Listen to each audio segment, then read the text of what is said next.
Rapidement, parce que j'ai un attachement particulier avec l'IFOCAP.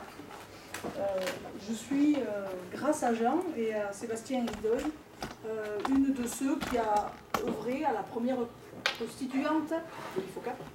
C'est-à-dire qu'on avait construit un groupe de jeunes ruraux donc sur la Varex. Et j'étais voilà, une des parties prenantes, pas des moins dynamiques, je pense, à ce moment-là non plus. À essayer de construire ce groupe de jeunes, qui étaient des jeunes à l'époque, voilà, et dans une réflexion. Il y avait des ruraux, il y avait des agriculteurs en majorité, et de là est né ce sens, ce souhait de formation, et donc d'où la réflexion après sur l'IFOCAP et la naissance maintenant, il y a 29 ans, de l'IFOCAP. Voilà. Donc après j'ai eu la responsabilité de vice-présidente, et puis quand la vie m'a appelée sur d'autres enjeux, je me suis éloignée. Alors, en termes d'attachement personnel, j'ai toujours gardé, on va dire, un œil vigilant et attentif à ce que vous faisiez. Par contre, je n'ai pas eu la capacité voilà, de m'y investir et je n'aime pas faire les choses à moitié. Donc, soit je suis là, soit je ne suis pas là, mais je suis rarement entre deux eaux. Voilà. Donc, mon choix a été de dire que voilà, je laissais ce monde-là et j'essayais de m'investir ailleurs et autrement pour le rural. Mon histoire personnelle, je ne vais pas m'étaler dessus, mais elle est quand même importante. Donc moi, je suis fille d'agriculteur de Luc de Béarn, d'une maison multiculturelle avec une mère basquaise et un père béarnais, dans un village qui a connu dans mon enfance une tension très forte entre le maire et le curé. Il y avait les culs noirs, il y avait les culs rouges et les culs blancs. Et moi, je relevais des culs rouges, avec un père qui était très engagé auprès de son maire. Et on a été, à un moment donné, moi j'ai vu, surtout de la part de mes parents et mes frères et sœurs, une forme de discrimination dans le village au regard du fait qu'on était quelque chose et pas autre chose. Moi j'étais enfant à l'époque, et il se trouve qu'à ce moment-là, les culs rouges étaient arrivés à dégager le curé. C'est pas rien quand même. Et donc un nouveau curé est arrivé, un nouveau prêtre, qui lui aussi sortait d'une situation de tension forte, et qui a décidé de reconstruire non pas avec ceux qui étaient en place. Et comme le disait quelqu'un très justement, tant qu'on ne les aura pas mis tous dans le trou, on ne réglera pas le problème. Et il a repris les forces vives qui étaient les hommes. Il nous a repris, nous, enfants. Et il a commencé à construire autour de nous, et de quelques gens un peu ouverts et intelligents, une kermesse. J'ai commencé à aller à l'autre bout du village, vu que c'est grand, hein, pour aller préparer et peindre les chapiteaux. Après, je me suis occupée du lapidodrome. C'est que ça évoque, hein. Voilà, donc le premier. Après, j'ai fait le tour du village pour aller collecter, déplacer la poupée. Voilà. Alors, j'ai oublié de préciser, je le justifie facilement. J'ai fait un AVC à 15 ans et des fois j'ai des phases d'émotion. Alors, ça n'a rien à voir, hein, mais ça vous permet de dire qu'il y a un trou dans la tête et que c'est peut-être à cause de ça. Voilà. Mais voilà, l'émotion des fois me prend, elle passe aussi vite, mais c'est comme ça, parce que je vis des choses à fond et que ça ne se contrôle pas. Mais cette expérience-là, elle m'a appris d'abord l'engagement, elle m'a appris aussi le compromis, la construction collective. Et j'ai terminé dans ce village en étant une des chevilles ouvrières de la kermesse, où on avait quand même plus de 700 couverts servis et plus de 100 personnes qui travaillaient. Et on m'avait mis dans un poste stratégique, c'était de placer les gens à table. Vous imaginez dans un village où il n'y en a pas la moitié qui parle l'autre moitié. Voilà, donc, voilà. Ça m'allait très bien, hein. J'avais aucun souci, pourtant j'étais quand même avec un côté rouge et un côté blanc, parce que j'étais engagée dans la paroisse avec une famille qui était quand même plutôt identifiée comme étant du côté du maire. Et qu'effectivement, il y a plein de choses dans leur situation qui n'ont jamais été exprimées. Et avec le temps et le recul, on se rend compte que l'histoire qu'ils ont vécue bien avant ça, était la raison de leur tension. Et cette histoire, il faut la reconstruire pour beaucoup entre 39 et 45, c'est-à-dire au moment de la guerre. Mais ça, c'est le temps qui nous permet de le comprendre. Quand on est à ce moment-là, on voit que la situation de crise, on voit que les tensions entre deux personnes, on voit que les propos, on ne comprend pas l'histoire. Après voilà, j'ai fait ma vie, j'ai fait ma formation, donc je suis technicienne agricole de formation, et j'ai toujours été dans une famille d'engagés, et j'ai toujours été engagée. Et donc, j'ai fait mes deuxièmes armes, on va dire, parmi d'autres armes, mais au sein de l'IFOCAP, et peut-être les premières prises de parole ont été là, ça c'est vrai, et au sein de mon engagement aussi de paroisse. Et après, bon voilà, la vie m'a amené ailleurs, et j'ai fini à Gestas. Alors je ne sais pas si c'est un hasard dans la vie, Je suis tombée dans le seul village de ce département, quand même, qui est basque, en territoire béarnais, et qui a vraiment cette fonction de neutralité, parce que c'est une enclave du Pays basque en Béarn, liée à une histoire ancienne. Ici, vous êtes sur la route de Saint-Jacques-de-Compostelle, et il y avait 3 voies qui passaient par la Soule. Il y avait la voie de Sauveterre-Saint-Palais qui passait par le pont de Serein, la voie de Sauvelade Arroux-Ostabat qui passait par Gestas, et la voie de Navarinx-Moléon qui passait par Espès-Saint-Burin. Sauveterre et Navarinx étant des territoires politiquement plutôt tendus, parce que les catholiques et les protestants depuis des siècles se sont investis à essayer de marquer leur territoire. Gestas était un territoire plutôt dans la neutralité, et donc sont passés ici à peu près tous les brigands, tous les gens de petite vie peut-être, tous les malades, il y avait un hospice, et il y avait une abbaye laïque qui a été construite au XIe siècle, que vous avez derrière en photo, avec un toit qui n'est plus aujourd'hui présent. Donc l'abbaye laïque, qu'est-ce que c'est une abbaye laïque? C'est un notable, donc c'était Arnaud de Gestas, qui était notable reconnu sous le terme, qui avait construit cette église pour gagner le droit du ciel, le droit d'avoir un fils évêque, et le droit surtout avant tout, parce que ça c'est le côté un peu, on va dire, engagé, avec des convictions, mais aussi le premier des droits, c'est qu'il récupérait la dîme, et donc il avait le droit des terres. Et le curé du village de Gestas, qui était une paroisse, n'avait que le droit des nouvelles terres nouvelles. Et à Gestas, les terres nouvelles, à l'époque, il y avait 400 hectares de bois, de l'autre côté du Gave, et il y avait 250 hectares de terres nouvelles, et il n'y avait pas. Et donc il y a eu un recensement du diocèse d'Oloron qui a été fait en 1860 et quelques, où on a, quand on cherche Gestas, on a la vision d'un curé qui devait être un vrai gilet jaune. Il demandait autant de soult que l'évêque de l'Escar à l'époque. Il demandait un cheval pour aller jusqu'à la paroisse Tabaille qui est à 800 mètres. Voilà, pour dire que la vie ici devait être vraiment très difficile. Entre les jeûnés, un notable qui récupérait l'argent des terres et des paysans qui avaient, et des ouvriers qui avaient le sou de rien. Bon, je ne vais pas vous raconter l'histoire là, mais je vais simplement c'est important de vous ramener cet élément-là. Et il y a un autre élément important qui caractérise Gestas, c'est qu'on a un homme célèbre à Gestas, qui est né à Gestas et qui est enterré à Gestas. C'est Yann Doussabalotte. Alors célèbre territorialement, hein, voilà. Et qui était bien aussi un basque, qui a été quand même un des hommes cultes de la culture béarnaise. Donc comme quoi on peut être, on va dire, avec une capacité à naviguer entre deux univers intelligemment, et je pense que ce village a toujours su le faire. Et je vous l'évoque parce que dans la présentation, je l'évoque à un moment, et ça a du sens dans l'histoire de Gestas. Après, Gestas a 2 autres aussi caractéristiques particulières. C'est qu'à la Révolution française, ici, comme dans d'autres villages, l'Église avait un tel pouvoir que le peuple n'avait pas eu sa reconnaissance de république. Et à Gestas, eh bien, depuis quand même bien longtemps, on est des Antillais. Et ça, je pense qu'on ne peut pas l'enlever. Et il y a eu une rébellion dans le village, où ils ont mis le curé et le maire sur des ânes de cul, et leur ont promis la pendaison ou sortir du village. Et ça pourquoi? C'est parce que 5 ans après la Révolution, ils n'avaient pas construit l'arbre de la liberté. Cet arbre de la liberté, il avait un sens pour eux. C'était le droit d'être, effectivement, en République, et de faire que les seigneurs perdent un peu leur acquis. Ça a coûté quand même à Gestas un procès à Moléon, un procès à Orthès, et l'incarcération, parce qu'ils étaient 20 à se rebeller, enfin 20 parmi tous les autres, hein, qui ont fini incarcérés à Pau, il y en a 5 qui sont morts. Alors vous imaginez, ils sont restés plus de 10 ans à Pau avant que le procès soit traité, ce que ça coûtait à un village et les tensions qu'il y a eu derrière ça. Donc l'arbre de la liberté de Gestas a disparu, on en a remis un autre là qui est spontanément réapparu, où on raconte l'histoire. Et cet arbre il a été réinauguré au moment où on a fait les travaux de l'église, au moment de l'inauguration. C'est que de la symbolique tout ça, mais c'est des rappels.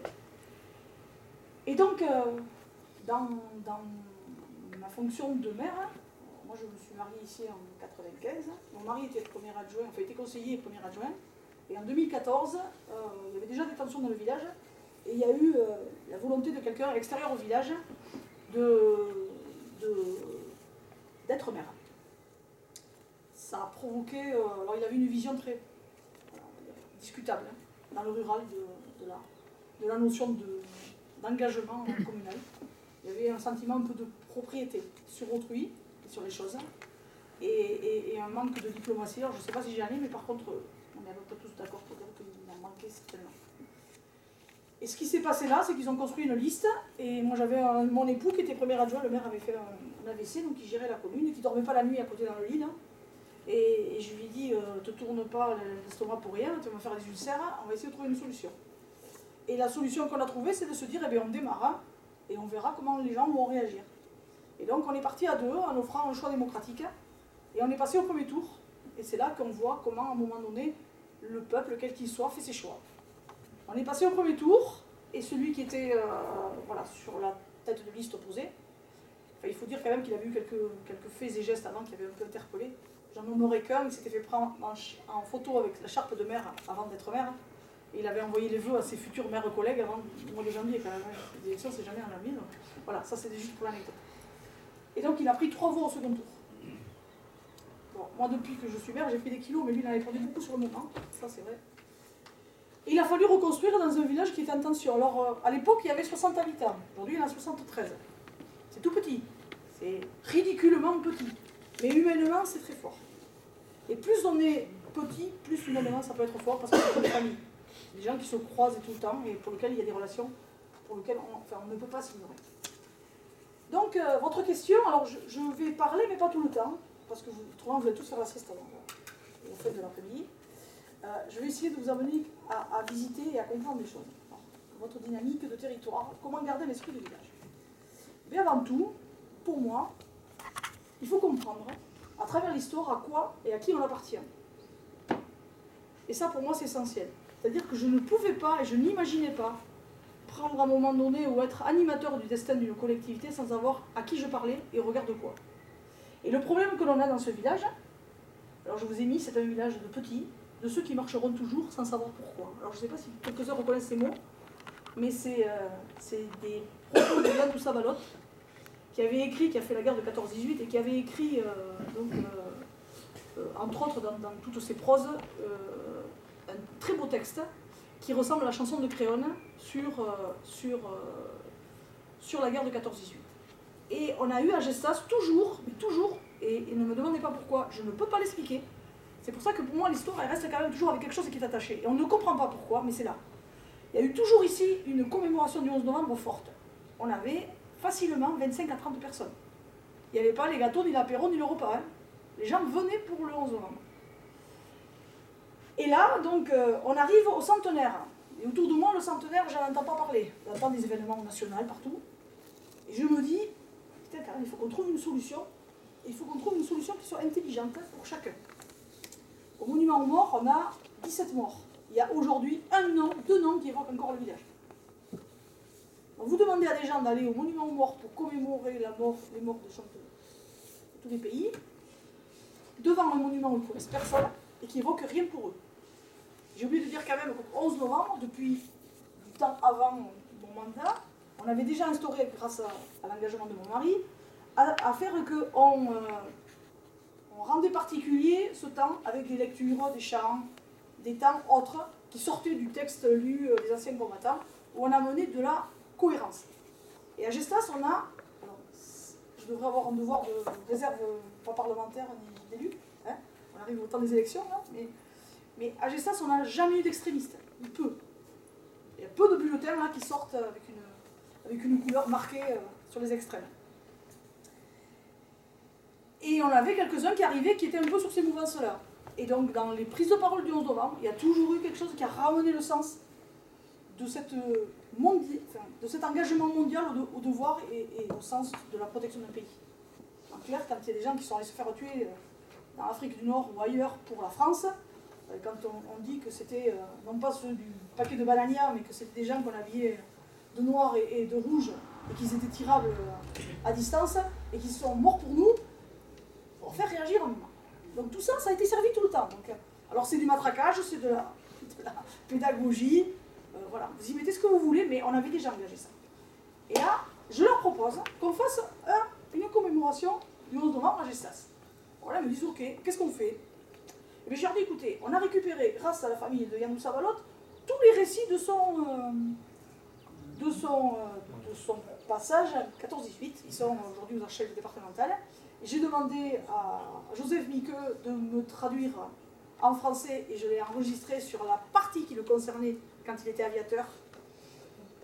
Et après, on a invité donc Robert Elizondo, qui avait travaillé sur un recensement sur les militaires qui étaient partis en 14-18 de Soule au combat. Et Gesta, c'était la commune qui avait envoyé le plus d'hommes au combat. Il y avait 78 habitants du village qui étaient partis au combat. À l'époque, il y avait 200 habitants. Et ça veut dire plus que la population du jour. Et donc, moi, je leur propose de demander à Robert s'il a accepté de faire une conférence. Il me dit avec plaisir, vu qu'on voilà, avait des relations personnelles. Joseph avait dit, bien sûr, là aussi avec plaisir. Et donc, on dit qu'on fait ici un temps. Et là, je leur dis, sortez dans vos maisons. Ça, c'est une prise de conscience que j'avais aussi personnellement. Tous les objets qui rappellent 14-18. Parce que là, je sais que chaque fois qu'on change de génération et qu'on s'éloigne de l'événement, les gens ne savent plus à quoi ça correspond. Et donc, du coup, là, en arrière, vous aviez toute une collection. Alors, bien sûr, les obus travaillés. Il y a eu des encriers, enfin plein de choses. On a sorti une carte de 1916 avec la représentation de l'Alsace et la Lorraine en Allemagne. Donc on avait sur des choses quand même qui étaient un peu particulières. Et on a sorti des petites perles. Alors il y en a une, je vous la raconte parce qu'elle est anecdotique. Bon, je pourrais y passer la nuit, à un moment donné, il va falloir me dire, je coupe parce que ça peut être très long chez moi. Un arrêté du ministère de l'Agriculture et du Premier ministre en 1918 qui autorisait les hommes à avoir 2 épouses, une légitime et une non légitime, pour tout homme de... Alors, ça, messieurs, vous rigolez pas. Pour tout homme de moins de 55 ans, il pouvait en avoir jusqu'à 5. Pour toute femme, pour tout homme de plus de 55 ans, il pouvait en avoir jusqu'à 3 ou 4 ans. Mais dans tous les cas, ces enfants issus de ça étaient là pour repeupler la France, parce qu'on avait perdu trop d'hommes au combat, et qu'il fallait recréer des ouvriers pour nourrir la France. Et donc il disait qu'il n'aurait pas de devoir sur ses enfants. Par contre, c'était la nation qui devait après les assumer. Hein. Par contre, il devait avoir respect des femmes, donc, et des enfants aussi. C'est toujours en vigueur ? Alors Robert, il était scotché avec ça, il m'a dit j'ai cherché l'information, mais je ne le trouve pas. Il me dit mais il avait dû prendre un sacré obus dans la tête celui qui a écrit ça. Il n'empêche qu'on l'a. Voilà. Et c'était trop marrant parce qu'en fait, alors c'était peut-être sa vision à lui de ceux qu'il aurait aimé après la guerre, j'en sais rien. Mais toujours est-il que c'était quelqu'un qui était gendarme et qui a fini sa vie sans être plus perturbé que ça. Et voilà, ça restera un mystère, mais il y a des choses qui sont sorties. Et donc, tout ça c'est bien. Bon, on va me dire, ça ressemble à autre chose. Mais concrètement, comment vous faites pour que toutes les petites mains du village y soient? Parce que là, ils s'en foutent de 14-18, ils s'en foutent de l'histoire, ils s'en foutent des objets. Comment ils sont les autres? Et bien là, alors là aussi, j'emploie le jeu, j'aime pas l'employer, mais là je l'emploie parce que réellement l'idée, elle est venue donc, de ma personne. Par contre, après la mise en œuvre, elle a été collective. On a dit comment on les implique. Et moi, j'ai proposé à ce qu'on mette des drapeaux devant toutes les maisons, vu qu'on avait toutes les cartes. On avait la capacité d'avoir la carte militaire de tous les gens qui étaient partis. Donc, du coup, on a cherché où c'est qu'ils habitaient. Et on a produit toutes les cartes militaires de tous les gens du village. On a cherché où ils habitaient, on a mis devant chacun un drapeau, vous les avez là, et on a mis en berne donc, ceux qui étaient décédés. On a mis ça sur des piquets en bois, donc il y a ceux qui ont taillé les piquets, ceux qui ont taillé le fer pour faire les mâts, il y a ceux qui ont préparé les cartes, il y a ceux qui... Voilà. Et ici, il y avait un groupe de femmes qui a préparé des bleuets. Alors les bleuets, ils sont faits enfin, c'est pas de la feutrine, c'est du plastique... Non, en plastique dur, mou, un peu mou, en mousseline, quoi, un peu en mousse. Elles ont fait des bleuets, parce qu'il y en avait une qui avait la conception de l'art floral. Elles ont fait des bleuets, et on a offert à tous les habitants du fait d'aller poser chaque fois qu'on nommait au monument mort, celui qui était mort, le bleuet au titre de la maison. Et à la fin, on a sonné la libération pendant un quart d'heure, sans arrêter. Ils se sont reliés, c'est long, un quart d'heure. Et à 11h, ils ont sonné la libération, et après, bien sûr, on a fait ici la conférence, une grosse bouffe, deuxième bouffe, etc. Voilà. Et à la fin de la soirée, et tout le monde... Moi, je leur dis, bon, maintenant, on va aller enlever tout ça. Ah non, on ne l'enlève pas. On le laisse. Je dis, parce que c'est vachement important ce qu'on a fait. C'est resté 8 jours. Et voilà. Et ils s'en parlent encore. Et je pense qu'en termes d'unité de village, et sur la capacité pour beaucoup de comprendre que leur maison, elle avait une histoire avant eux, on est allé bien au-delà de ce qu'on aurait imaginé. Parce qu'en fait, ils ont compris que dans ces murs, il y a des gens qui sont nés, qui sont morts, qui ont pleuré, qui ont vécu des crises, et que leur histoire à eux, c'est pas simplement les sous qu'ils ont mis dans une maison, 4 murs, avec qui ils ont refait une peinture. C'est bien plus que ça. Ça, c'est le début de l'histoire. Mais ça, c'est pas la fin. Bon, est-ce que demi-heure, ça vous va encore? Oui. Ça fait 3 quarts d'heure, mais il ne faut pas que je fasse plus. Donc là, je vais vous présenter une petite vidéo, parce qu'en fait, tout le temps de ce qu'on a fait, on a construit de la mémoire. Et on a gardé de la mémoire. Donc, ce qui est sorti là, c'est un montage, mais très simple, basique. C'est nous, hein. On n'a pas de budget. C'est les petites mains de Gestas. On a construit un petit film. Le fond du film, et vous écouterez bien, c'est Nadao qui parle et qui chante la chanson, qui est le texte de Yann Moussa-Valot. Écoutez-le depuis le début. Le remettre en configuration en Gestas, ça a un sens particulier. Mais vous allez vous transposer un peu dans ce moment-là, parce que je pense qu'il était vraiment quand même particulièrement intéressant. On a rencontré il y a à peu près 30 ans de ça un poilu de la guerre de 14 qui était un auteur de pièces de théâtre en langue occitane, en béarnais, chez nous. Et il avait fait une pièce de théâtre tout en vers qui s'appelait Mariette à Lauselotte. Ça parlait justement de la guerre de 14 qu'il avait faite lui comme poilu. Je ne sais pas exactement s'il était ici, mais enfin, le texte dit ça, nous autres on est les petits, ceux qui chargés de terre marcheront toujours sans comprendre pourquoi. Nous qui nous faisons tuer, nous qui faisons la guerre, nous il faudra qu'on tienne dans cette enfer. Et c'est notre sang généreux qui s'échappe et qui tache de rouge le sol où on est tombé. Nous qui souffrons toujours et toujours à la tâche, on est toujours les mêmes, nous les poilus. Nous pouvons partir joyeux en permission à ceux qui sont par derrière raconter notre misère. Personne ne saura jamais notre douleur d'attendre sans savoir qui c'est qui va tomber encore. Nous, on est les pauvres, les bons à se faire tuer quand d'autres par derrière tirent les ficelles. On n'est que les poupées, ceux qu'on fait danser. Et tout ça pourquoi?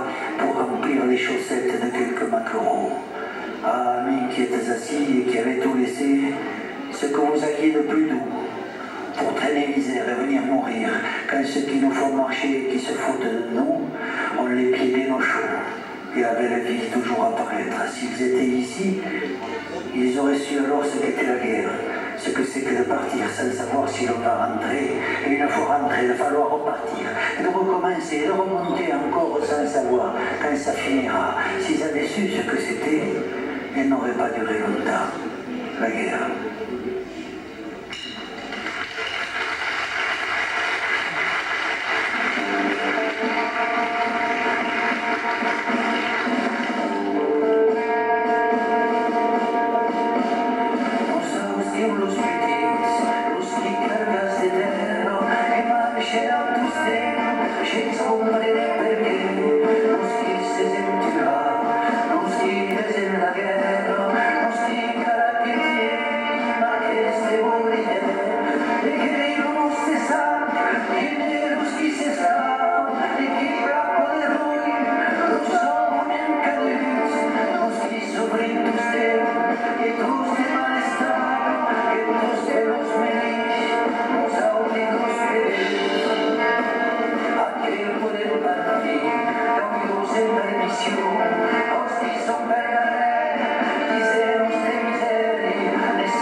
m'appelle Yann Denadao, de mon nom de scène, je suis chanteur occitan, ancien enseignant, puisque j'ai mené les deux carrières pendant toute ma vie. Ça fait 43 ans que je chante en occitan, en langue occitane. Le monument à Craonne, j'ai vu les mêmes noms que chez nous, il y a des Prat-de-Vieille, des Bordenaves, des Las Casettes, voilà, il y a tous ces noms qu'on connaît bien chez nous qui ont des significations en occitan. Et c'était une grande curiosité que de venir ici, parce qu'il y a deux façons de venir ici, à Craonne, soit une façon citoyenne et patriote, soit une façon humaine. On est venu ici de façon humaine. On est venu nous chanter une chanson équivalente à celle de Craonne, qui était en occitan, parce qu'elle a été écrite par un poilu de la guerre de 14. Et je suis de la première génération qui n'a pas eu de guerre. On est très content de ça. On mesure, en venant ici, de tous ces gens-là qui dorment sous la terre, on mesure la paix le prix de la paix, et surtout par les temps qui courent, le prix de l'Europe. Le prix de l'Europe, parce que s'il y a eu l'Europe, ça a eu ça comme conséquence. On est en paix entre nous. Et à l'heure où il y a des gens qui tapent sur l'Europe à tour de bras pour ceci, pour cela, et qui veulent la remettre en cause continuellement, je trouve qu'il y a beaucoup de gens qui devraient venir ici en pèlerinage pour réfléchir bien à ce qu'ils disent.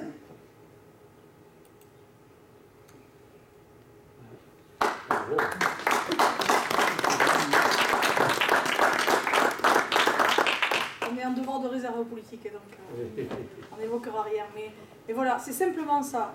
C'est comment à un moment donné on fait passer des messages et les messages ils les ont reçus. Et quand on a derrière ça dû poser notre projet, et celui de l'église et du cimetière, je peux vous dire que la terre du cimetière, voilà, elle avait une valeur particulière pour beaucoup. Il y a des choses qui ne sont pas cassées, je peux vous dire. Bon, allez, on retrouve mon énergie, je passe à autre chose. Toussaint 2017. Alors à Gestas, on avait débuté depuis 2014 les journées citoyennes. Donc on arrivait à avoir à peu près, au-delà des tensions qu'il y avait au tout début, plus de la moitié du village qui venait. Et il venait 25-30 personnes chaque année, parce que c'est petit ici, hein, donc, mais ça faisait un joli collectif. Chaque fois, pour moi, il y avait 3 axes là, sur ces journées citoyennes. Un projet, plaisir, c'est-à-dire on fait quelque chose qui va nous servir à tous. Donc on a aménagé un terrain de pétanque, on a aménagé des aires de jeu, on a aménagé des choses. Bon. Un nettoyage des lieux, salles, les allées. Ici, il n'y a pas de service, il n'y a pas de personnel pour entretien de la commune, c'est nous qui le faisons. Et un troisième enjeu, c'était faire et prendre conscience à chacun qu'il y a des projets qui se construisent et ils ont un droit à la parole. Donc chaque fois, les projets qu'on posait à réaliser, ils étaient posés sur la table et il y avait un temps où chacun pouvait s'exprimer dessus. Ce moment-là, pour moi, il est essentiel. Parce que celui qui veut vous exploser après en vous disant « t'aurais dû faire comme ça, tu n'as pas fait ceci, je pensais qu'on aurait dû faire comme ça », il n'avait qu'à venir le dire avant. S'il n'est pas venu le dire avant, s'il n'a pas été acteur de la construction du projet, chez moi, après, il fait temps mort. Et j'ai tout l'argument qu'il faut pour lui faire comprendre que la prochaine fois, il ne va pas reproduire la même erreur et il s'exprimera en amont avant de nous dire ce qu'on aurait dû faire de bien. Toussaint 2017, on nettoyait donc le cimetière et l'église et le village. Et là, on arrive donc à l'église et on se rend compte, et vous l'avez dans les photos, qu'il y a en fait le cloison entre le plafond et le mur, un espace qui s'est créé. Alors là, vous savez, l'attitude de tous. Celui qui sait, qui vous dit qu'il faut mettre la languette, parce que c'est un homme et qu'il connaît le sujet parfaitement et qu'il faut surveiller ça. Et que, voilà. Il y a celui qui commence à prendre peur, et puis il y a celui qui se dit on va prendre la distance qu'il faut pour prendre la décision qu'il faut. Donc on a fait venir les charpentiers, et puis on est allé voir en haut ce qui se passait. Et la première visite n'a pas été concluante, la seconde il m'a dit il y a un gros souci, il y a tous les arbalétriers qui sont explosés, il y a les pannes qui sont explosées, cette église elle est en train de s'effondrer, il y a le mur, on avait vu que le mur penchait, mais le mur est en train de pencher, mais vu qu'on ne pouvait pas voir en fait le niveau des murs donc sur la partie haute, on était en incapacité de pouvoir juger ça. Et donc, au dire de l'ingénieur structure et du charpentier là, nécessité de mettre l'église en péril, donc on met l'église en péril avant que ça tombe sur la tête de quelqu'un. Donc effectivement, le ciel risquait de nous tomber sur la tête. Et là, il faut raisonner et réfléchir. Alors, on était dans la situation où on venait de faire cette salle, qui avait été installée par... qui était l'un des projets de l'équipe qui voulait arriver, et on avait repensé le projet, et donc c'était un investissement. Et surtout, moi, ce que je voulais, c'était... et j'avais pleinement conscience que la commune nouvelle va être l'axe de même, qu'une commune à 76 habitants, on ne vit pas longtemps, enfin, à un moment donné, voilà, politiquement, on ne va pas garder 32 000 communes en France, ça va sauter. Et je me disais, il faut qu'on garde l'unité d'un village, mais peut-être que demain la gestion publique sera posée ailleurs. Et pour qu'on garde l'unité d'un village, il faut qu'on ait pleinement les outils de vivre au village.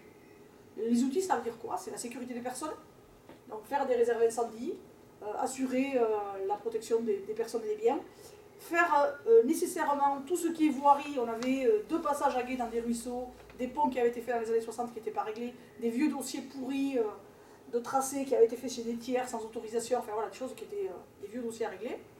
Et après, on avait une problématique aussi forte, c'est qu'on a des ouvrages d'art et un pont qui a été construit donc, au début du XXe siècle, qui a coûté 21 millions d'euros si on la ramène en valeur constante d'aujourd'hui. Il est là-bas en photo, 65 mètres de long, qui est sur le Saison, et qui appartient à la commune. Et c'est le seul pont sur les Gaves qui appartient à la commune. Tous les autres sont au département. Et donc celui-là, il peut nous plomber très rapidement les budgets. Alors juste pour votre mémoire, le budget d'une commune comme nous, c'est 80 000 euros dans l'année. Donc c'est rien du tout, et c'est surtout très fragile. Donc derrière ça, en fait, ça bouleversait un peu mes projets, parce que tout ça, j'étais en train de l'engager, avec des reprises de foncières, enfin voilà, tout ce qui était à faire. Et je me dis, comment je fais face au reste? Et donc, je m'étais dit, si j'arrive pas à 70% de financement sur le projet, on ne va pas y aller. Donc on avait une première réflexion, c'est de dire concrètement, qu'est-ce qu'on fait? Et donc pour cultiver l'énergie positive, on a mis en place le premier RIP. Alors c'est très à la mode. Hein. Donc alors moi le référendum, on fait vite, hein, on fait le tour des maisons et on a la réponse. Hein. Mais j'ai demandé à tout le monde en fait, concrètement, l'église, mais c'est une question. Et une seule question est simple. On la rase ou on la rase pas? Elle va s'écrouler. Alors on m'a dit, ah non, on la rase pas. Vous êtes tous d'accord? On la rase pas. Ah non, non, on la rase pas. On la rase pas, alors on fait quoi? On la garde comme église? On la restaure? Ou on en fait autre chose? Ah ben non, c'est l'église de notre village, on la garde comme église, donc elle reste cultuelle. Ok, donc elle reste cultuelle. D'accord. Elle est du XIe siècle, on la présente au monument historique, on la fait classer pour aller chercher derrière des moyens ou pas? Ah non, non, ça va nous emmerder, après on va pas pouvoir construire, on aura des contraintes, on n'y va pas. Ok, c'est pas une question, c'est plusieurs, mais l'une amenant l'autre. Ok, donc si on la rase pas, si on la fait pas inscrire, si on la garde cultuelle, mais les amis, il va falloir qu'on se bouge quand même pour aller chercher le financement pour la restaurer. Eh bien, on y va. Ok, on y va. Et bien, alors maintenant, on engage. Et là, eh bien, l'engagement personnel, il a conduit chacun vers les clés de la réussite collective. Et là, ça veut dire dignité humaine, ça veut dire liberté, ça veut dire égalité, ça veut dire solidarité. Ça veut dire que chacun y vient quand il veut, comme il veut, mais il amène ce qu'il pense devoir emmener. Il y a ceux qui n'y sont jamais venus. Il y a ceux qui sont justifiés le fait qu'elle était cultuelle, surtout il n'en est rien donné pour l'église. Parce qu'elle était cultuelle. Il y a ceux qui ont dit de toute façon, ils vont se planter, ça ne va pas marcher. On ne va pas trouver des sous pour restaurer ce monument alors qu'on a un budget à 80 000 euros, c'est pas possible. Donc on va attendre. On va attendre. Ça va être intéressant. Ça va tarter un peu, ça va être bien. Et puis il y a ceux qui se sont dit, voilà, on est peut-être un peu fous. On se fout du jugement d'autrui. Et ça, j'insiste bien là-dessus. Ça veut dire que dans cette population ici, et je pense que depuis toujours à jamais, parce qu'on a toujours été une population de mobilité, où il y a eu très peu de rapport au foncier, à la propriété, au local migratoire. Il y a 8 nationalités dans ce village. Il y a des gens qui ont... Ici avant il y avait beaucoup de métayers, donc les gens ils arrivaient du Pays Basque, du Béarn. Il y a eu cette mixité permanente, et c'est toujours pareil. Alors c'est plus des paysans aujourd'hui, c'est autre chose. Mais ils s'en foutent de savoir ce qu'ils en pensent à côté, franchement. Et ça je pense que c'est la plus grande des valeurs que l'on a dans ce village. Alors, il y a ceux qui s'en foutent pas, et qui ne sont pas venus. Et moi je dis souvent, dans une structure, quelle qu'elle soit, et dans l'énergie d'un village, il y a 3 énergies. Il y a l'énergie positive, c'est votre cercle de proximité pour ceux qui lancent les projets. Et ils ne sont pas nombreux. Et ceux-là, ils sont solides. Ceux-là, il faut les faire en permanence réinstaller le projet pour qu'effectivement ils soient d'accord avec vous et que ce que l'on fait, on le fait ensemble. Il y a l'énergie de mobilité. Ceux-là, ils se cherchent. À un moment donné, ils sont là, après ils disparaissent. Et après, il y a l'énergie négative. Et ceux-là, ils sont 3 fois plus nombreux à peu près que l'énergie positive. Alors, même s'ils sont moins nombreux, ils font 3 fois plus de mal, parce qu'on écoute 3 fois plus de négatif que le positif. Mais ceux-là, il faut... Alors, on ne peut pas les ignorer, on essaie de pas trop les entendre, mais on ne leur donne pas plus d'importance qu'ils n'en ont. C'est-à-dire qu'ils n'ont l'importance que d'être là pour faire que les choses n'avanceront jamais. Donc du coup, on l'accorde réellement très peu d'importance. Et il faut que le collectif, il soit capable d'avoir la non-appréciation du jugement d'autrui pour comprendre que cette énergie négative, elle n'aura pas d'impact sur lui. Quand on est arrivé à garder cet esprit-là, on avance. Et franchement, dans tout le projet, et je ne mentirai pas, en disant que jamais dans le cercle de proximité, ils sont venus en amenant l'argument du négatif comme argument premier. Ils l'ont gardé pour eux. C'est fort quand même. Hein. Ça veut dire que l'argument du positif était toujours supérieur à tout ce qu'ils entendaient à côté. Parce qu'ils ne sont pas sourds, hein. On entend tous. Par contre, moi je reprendrai une phrase que disait souvent donc, Père Sébastien Hidoy, l'équilibre le dure qu'un instant, parce que je trouve que c'est quelque chose de puissant, parce que c'est vrai. Tout ce que vous gagnez aujourd'hui, vous n'êtes pas sûr de le garder demain. Tout ce que vous gagnez aujourd'hui, vous n'êtes pas sûr de pouvoir encore demain dire que c'était quelque chose de pertinent et de juste et d'équilibré. Donc il faut tout le temps se remettre en question, tout le temps se remettre en cause, et ça mange de l'énergie. Donc 2018, ok, on a eu le oui. Mais par contre, il a fallu trouver la source du combustible, parce que pour tenir la dynamique sur un projet qui allait être un projet au long cours, entre monter les dossiers financiers, faire les travaux, enfin voilà, il fallait du temps. On a été rapide, ça a été 2 ans, mais voilà, ça peut être plus. Il faut croire ensemble et le croire ensemble. Et le croire jusqu'au bout, et toujours en réaffirmant les choses. Mais pour moi, il y a quelque chose qui a été essentiel, c'est l'effet miroir. Alors, je l'appelle comme ça parce que c'est vraiment ça. Au tout début, donc, vu qu'on avait créé de la relation avec Iker Saléac et que Joël Larocque et Robert Elizondo étaient partie prenante avec nous, il y avait aussi le Pays d'Arrêt d'Histoire, qui justement nous ont aidés à aller chercher un peu l'histoire du village. Ils m'ont proposé, ce qui a été un choix judicieux, de s'inscrire dans une journée du patrimoine. Bon, ils cherchaient des événements à créer, donc nous on a dit bon, pourquoi pas. Et on avait installé devant l'église, on avait mis, je ne sais pas si certains peut-être y étaient d'ailleurs, il y avait une vingtaine de chaises. On s'est dit, s'il y a 20 personnes qui viennent, on aura tout fait. Alors on avait préparé une prise de parole, et après ce qu'on voulait c'était montrer l'église avant qu'elle soit fermée, réellement. On a eu, j'arrive, moi je monte, donc on a donné rendez-vous devant la mairie, on avait plus de 100 personnes. Et là on s'est dit, wow, il y a quelque chose qui se passe là, qu'on ne maîtrise pas. On ne maîtrise pas. Donc plus de réponses en fait que ce que nous on avait mesuré. On voit une valeur 1, il y a une valeur 5 derrière. Et derrière ça, on avait commencé à discuter en se disant sur le financement, où c'est qu'on y va et comment on y va. Et là, on avait abordé l'axe avec la Fondation du patrimoine, mais on n'avait pas trop avancé. Mais on s'était dit, ça peut être une solution. Mais dans tous les cas, pour moi, ça ne pouvait pas être que du financement public, qu'il soit communal, ou des différentes sources. Il fallait qu'on y ait du financement privé pour 2 raisons. C'était pour légitimer auprès de la population le fait que restaurer un bâtiment historique et culturel, ça avait encore un sens pour les hommes, au-delà de nous. Et la deuxième problématique, c'était de faire que, quelque collectivité que ce soit, si on construit aujourd'hui d'autres sources de financement, on ira peut-être au-delà de ce que l'on pouvait imaginer, c'est-à-dire rendre l'impossible possible. Donc là aussi, on a fait juste une petite mise en situation, et donc là je vous l'envoie, c'est très rapide, hein. C'est des reprises photos de ceux qui s'étaient sur le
toujours dans le même esprit.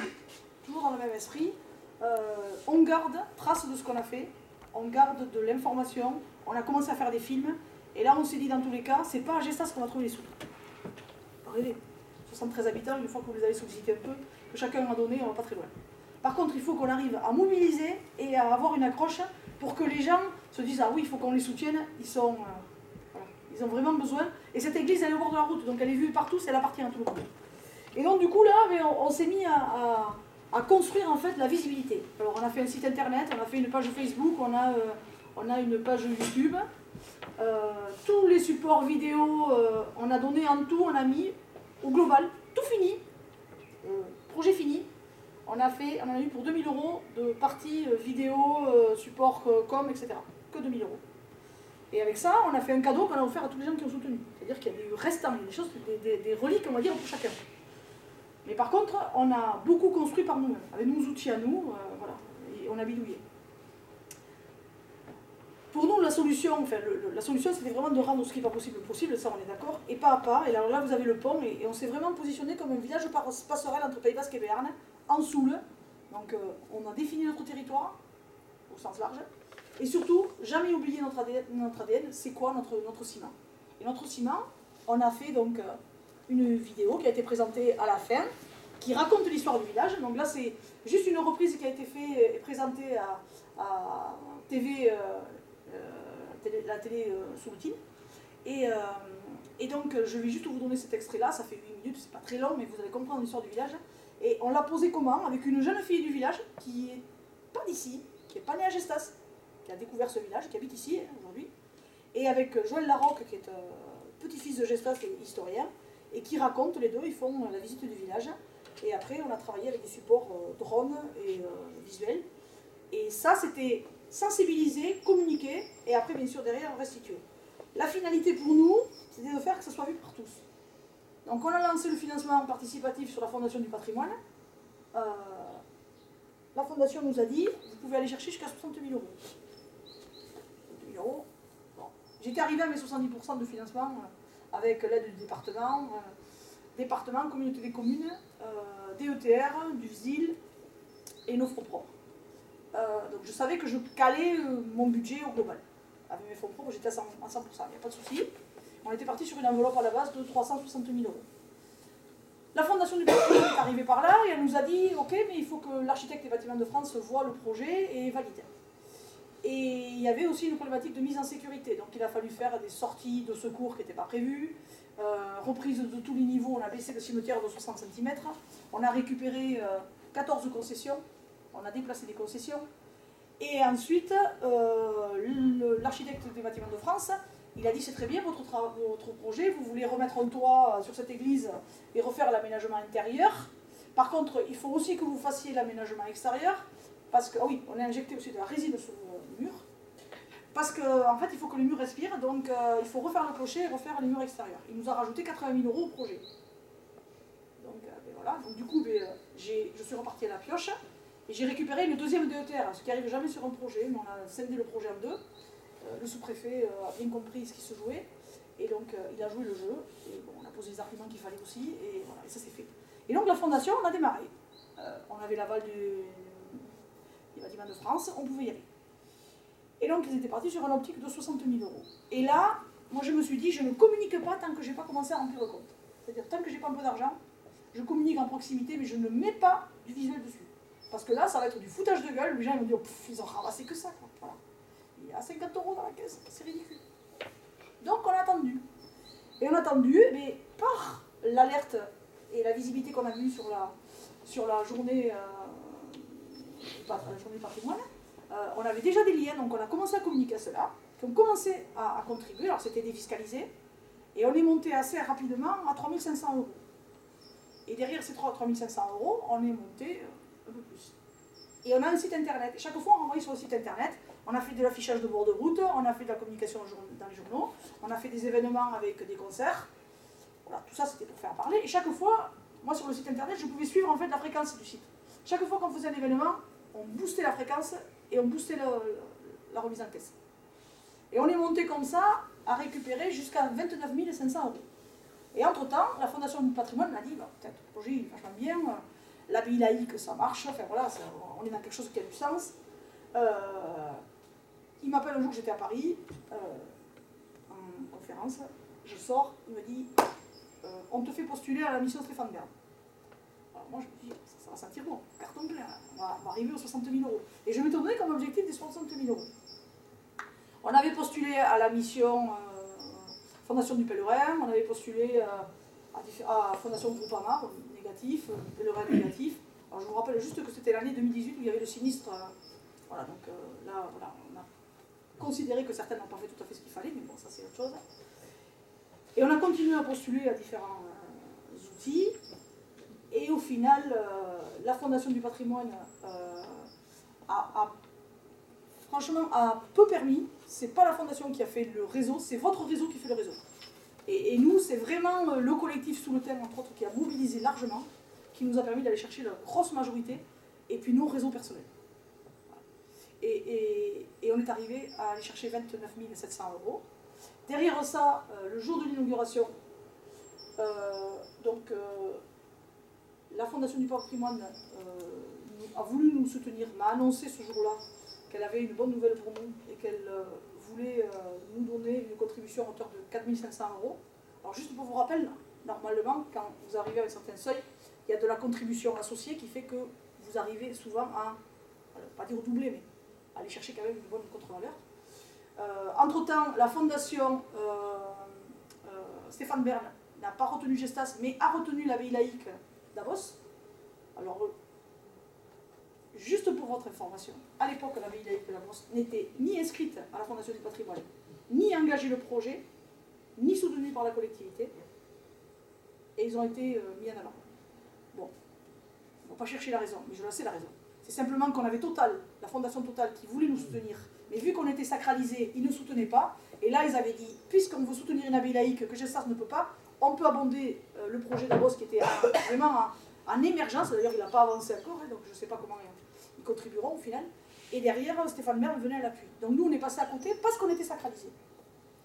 Au niveau de l'évêché, on a eu des articles qui sont passés sur la revue diocésaine.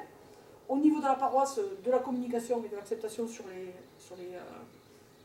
les événements de concert, il n'y a pas eu 1 € qui a été versé, ni par la paroisse, ni par le diocèse sur le Et pour finir, donc il voulait m'annoncer une bonne nouvelle, et il me dit, on vous attribue 4 500 €. C'était le jour de l'inauguration officielle. Bon, je ne vous dis pas comment j'ai respiré, mais j'ai respiré vite. Par contre, la réponse, elle est arrivée à peu près dans le même pas de temps. Je lui dis combien? 4 500 €. Et je lui dis, tu m'excuses, tu as vu l'énergie qu'on a mis ici, le travail qui a été fait par tous, il y a 600 heures de boulot sur ce projet par les gens du village, qui ont refait les menuiseries, qui ont refait tout l'aménagement du cimetière, qui ont fait, on a aménagé 2 garde-corps qu'on a récupérés sur le Bon Coin, un qui est en fonte, vous verrez, il est magnifique, on a payé 1 500 €, il vaut une facture, il vaut plus de 40 000. Un autre qu'on a récupéré à côté de Tarbes, qu'on a payé 100 €, c'est des étoiles en fer plein, moi j'ai honte pour le gars qui voulait mettre ça en déchetterie, parce que le forgeron qui l'a travaillé derrière, il a dû manger ses dents, mais je peux vous dire que franchement c'est un travail magnifique. On a tout refait.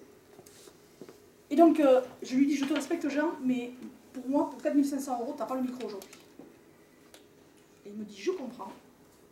Il a reculé de 3 mètres, et il est resté sagement à sa place. Et j'ai offert le micro à tout le monde à la fin, bien sûr il l'a pas pris. Alors c'est un peu violent, vous allez me dire, mais bon voilà, peut-être que je suis comme ça, mais au demeurant, je suis désolée, moi je ne pouvais pas entendre qu'on reconnaisse au village de Gestas, au travail qui avait été fait là, sur la mobilisation qui avait été faite, de leur dire qu'on vous reconnaissait à hauteur de simplement un petit chèque de 4 500 €. On va me dire, c'est beaucoup 4 500 €, mais regarde le travail qui était là, c'était pas assez. Donc derrière ça, il y avait aussi la fondation Crédit Agricole Pays de France qui était en sollicitation, qui est venue à l'inauguration, qui n'a pas annoncé ce jour-là parce qu'ils n'avaient pas tout terminé. Et ils nous ont soutenus à hauteur de 30 150 € au final, entre la caisse locale, la caisse régionale et le national. Donc au final, la fin du projet, on est sur un projet final en valeur à 430 000 € financière, 100 000 € de travail associé. Donc moi je considère que le projet aujourd'hui c'est 530 000 € parce qu'il y a ce travail qui est une valeur. Et là-dedans, entre les financements public privé, donc des 60 000 euros qu'on est allé chercher, et la contribution de la commune, donc on a soldé les comptes, et on a prélevé sur la commune 37 000 euros de fonds propres, et on a fait un prêt de 50 000. Et par le même pas de temps, dans les 2 mandatures, on a fait les travaux d'enfouissement de réseau, on a fait les réserves incendies, on a fait les ouvrages d'art, on a fait des bâtards d'eau pour protéger contre les inondations parce qu'on est inondable, on a fait des travaux de sécurisation de voirie, on a fait une salle. Quand je suis arrivée en mandat, j'avais ici 240 000 euros de fonds propres. Aujourd'hui, il y en a 145. Et on a aujourd'hui, j'ai toujours dit qu'il n'y aurait pas plus de prêts sur cette commune qu'il n'y a de fonds propres. Et aujourd'hui, on est à 125 000 euros de prêts en cours. Voilà. Pour dire que, à la fin de l'histoire, quand on a terminé tout, il reste encore 20 000 euros de fonds propres. C'est un peu de fierté pour nous d'être allé jusque-là et au bout de ça, grâce à tous. Mais c'est l'aspect financier, je ne vais pas me développer plus, mais voilà, c'était quand même important de refaire juste pour remettre en situation. Mais c'est pas ça que je veux garder moi à l'esprit, ce que je veux garder c'est la dimension humaine. Donc là, je vais vous présenter juste une petite vidéo qui présente le village rapidement, et après on va terminer sur ce projet, et puis après on va aller voir l'église. Donc changement de prise de parole, c'est plus moi.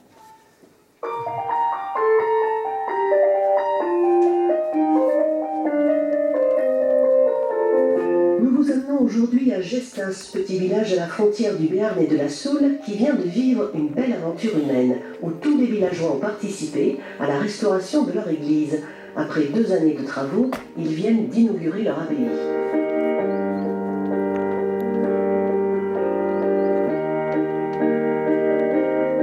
Mais d'abord un peu d'histoire avec notre historien Joël Larocque et notre guide Joséphine, enfant du village.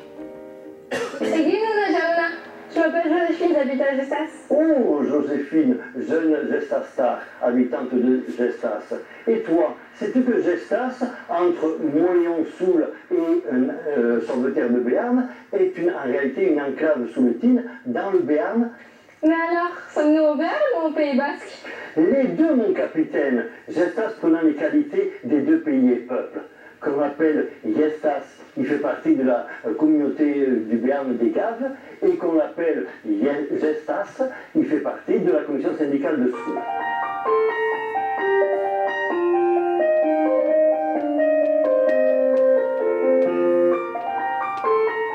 J'imagine que vous savez de quoi du village de 73 habitants. Oui, tu dis 73 habitants, mais il a été jusqu'à plus de 200, et même 173 au début de la Révolution française, donc il y a 200 ans. Eh oui, la perte démographique a fait que le village s'est dépeuplé. Mais par contre, il a toujours son dynamisme.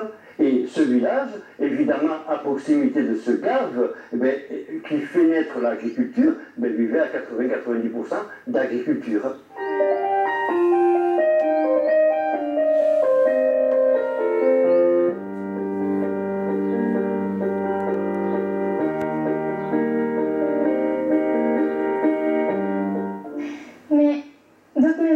N'irent-elles pas à d'autres activités économiques, artisanales ou industrielles? Il y avait ici, donc tout près du Gave, évidemment un moulin qui servit d'un moulin à papier, qui a été propriété seigneuriale, et ensuite qui est passé des Casamajors jusqu'à la famille Bonas. À côté de cette papeterie Bonas, il y avait un moulin, le moulin Mainviel. Le moulin Mainviel qui, en basque, se dit aussi Iriarte.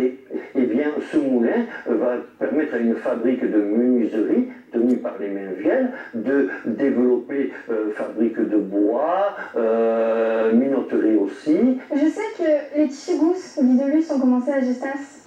Juste après la forge, ancienne forge plutôt, donc il y a la maison La Salle, et c'était la maison d'un nommé Jean-Baptiste Gouge, qui en 1908 a installé là une fabrique de tissus. Mais par contre, juste à côté des tissus Gouge, il y avait aussi deux cafés, 2 épiceries cafés. Peux-tu m'en parler, Joséphine? Oui, il y a le café juste à côté du tissu, qui va s'appeler la maison Engiru Enechea, qui veut autrement dit la maison des anges. Il y a aussi la maison Cap de Pont, qui est plus près du Gave, qui était aussi une auberge pour accueillir les pêcheurs. Je sais que par exemple, il y a une petite anecdote qui raconte que pour pouvoir aller à l'auberge, chacun devait ramener une bûche pour pouvoir toujours entretenir le feu de bois. Ah. Il devait forcément ramener une bûche, sinon il ne pouvait pas entrer dans l'auberge.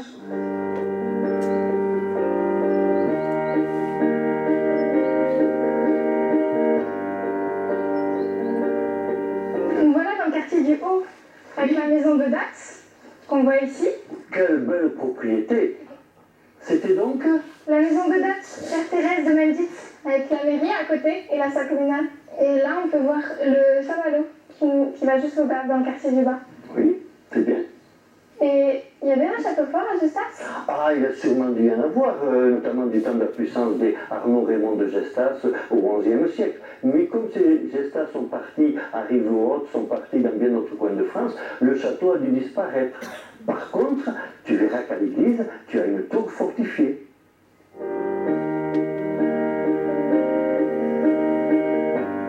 Joséphine nous amène maintenant à la rencontre de Madame le maire qui nous explique le déroulement des travaux de l'église et la réalisation d'un pari fou de tout un village.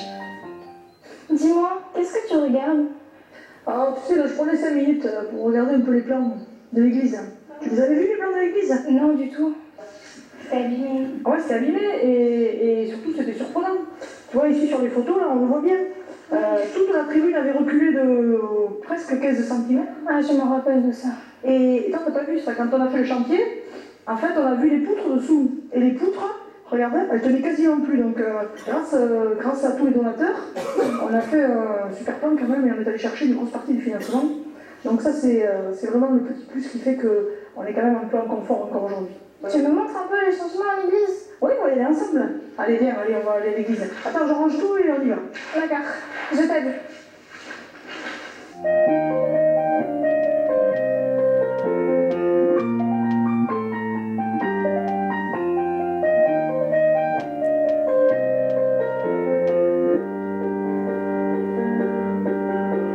Dis-moi, Marie-Bonne, il a bien changé le cimetière?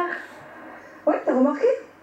Oh, mais tu sais, écoute, ça fait maintenant 2 ans qu'on y travaille. Ça a été des travaux énormes, je suppose. Ah ouais, alors là, tu sais, maintenant je commence à respirer, mais ça fait quand même, là, maintenant 2 ans que je cherche à voir comment je peux composer à la fois avec ce que les gens sont prêts à comprendre et puis ce que ça va coûter. Donc là, il y en a pour plus de 500 000 €. Donc en fait, on a lancé un appel aux dons. D'ailleurs, t'as vu, il y a des banderoles là en bord de route. Oui, je les ai vus. Et nous, on est un tout petit village, on est 73. Et on s'est dit, ça va répondre un peu, mais bon, ils n'ont pas beaucoup de sous ici à Gestas. Bah oui. Mais en fait, on était parti sur un objectif de 60 000 €. On arrive quasiment à la moitié, par nous-mêmes, tout seul. Donc ça fait qu'on a récolté plus de 300 € par habitant de Gestas, ça c'est énorme. Ça, c'est pas nous, c'est les gens qui sont autour de nous. Beaucoup de Soulotains d'ailleurs qui nous ont aidés. Après, il y a aussi des gens de Paris, il y a des gens de Bretagne, il y a des Anglais aussi, parce qu'on a quand même une nationalité à Gestas, tu le sais. Bon, ils ont quand même vachement utilisé leur réseau, donc on a été vraiment très très très soutenus. Comment t'as fait pour que réussir à réunir autant de dons, réussir à donner envie aux gens de donner? Alors c'est pas moi qui ai fait, c'est le village qui a fait, parce que ça c'est important quand même. Il faut reconnaître ce lieu, et à Gestas on a toujours fait avec ce qu'on avait. Parce que quand ils ont construit cette église, qui a été détruite plusieurs fois, ils ont repris les pierres, ils ont remonté des pierres, ils ont remonté des pierres, ils ont refait des églises. Et bien on a fait pareil. Donc tu vois ce garde-corps là, quand on a récupéré 20 mètres linéaires de garde-corps, et bien ce garde-corps on l'a payé 100 € dans le bon coin. Et donc derrière on en a fait un nouveau, et ma foi il est pas mal. Mais il y a 22 heures de travail entre les deux garde-corps pour tout les nettoyer, les peindre. L'autre garde-corps là-bas, mais il est magnifique. C'est un parvis d'église qu'on a récupéré. Donc maintenant il a, je pense, à peu près 200 ans. On l'a payé 1 500 €. Et aujourd'hui il vaudrait plus de 35 000 € si on le faisait faire. Moi j'estime ici que le travail des gens de Gestas, c'est tout l'été qu'on y est passé. Franchement, c'est tout l'été. Oui. Et on était nombreux, tu as vu, hein? J'en faisais partie. Voilà, donc on était nombreux, mais j'estime qu'on a estimé qu'on a mis le plus-value sur le village de 100 000 €. Et ça c'est énorme. Ah, ça? Ouais. 100 000 €, c'est l'argent qu'on n'a pas à mettre nous dans nos impôts. C'est de l'argent qu'on n'a pas d'abord sur la commune, et après surtout c'est qu'on a fait quelque chose qui était beau, et on a fait avec du vieux, du beau, et ça c'est quand même un super plan. Humainement c'est une super aventure. Hein. Ouais.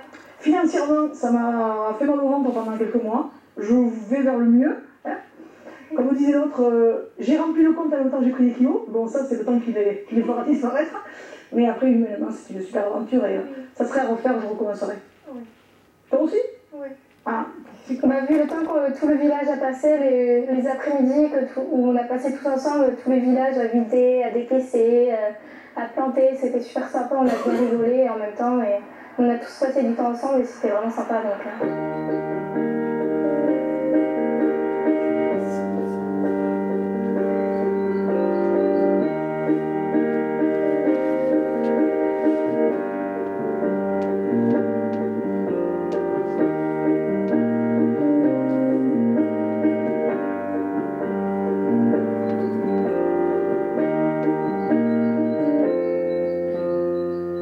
C'est dans une super ambiance que jeunes et anciens de Gestas se sont retrouvés autour de la réalisation de ce projet, pour lequel 600 heures de travail, de réunions, de démarches administratives et de fatigue ont été nécessaires.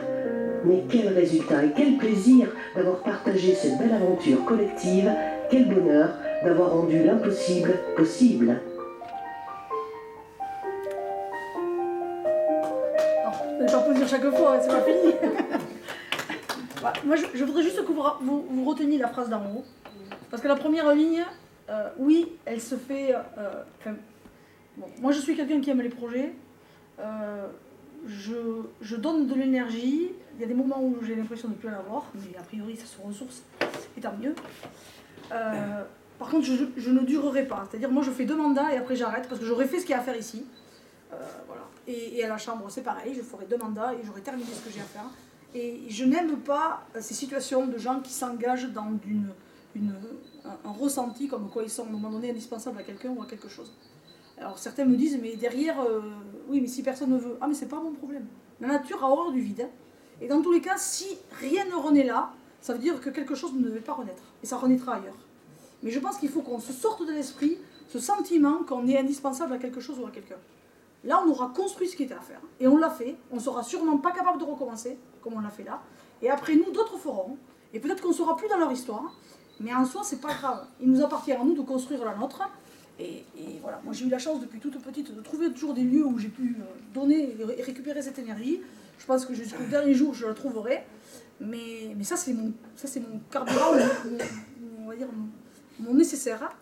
Après, le reste, je suis nécessaire à personne. Et ça, j'en ai pleinement conscience depuis très très longtemps. Peut-être parce que j'ai compris à 15 ans que j'étais mortelle. Et ça, je pense que c'est le plus gros cadeau qu'on m'a fait, de comprendre que je n'étais pas destinée à vivre au-delà de ce qu'on me donnera à vivre.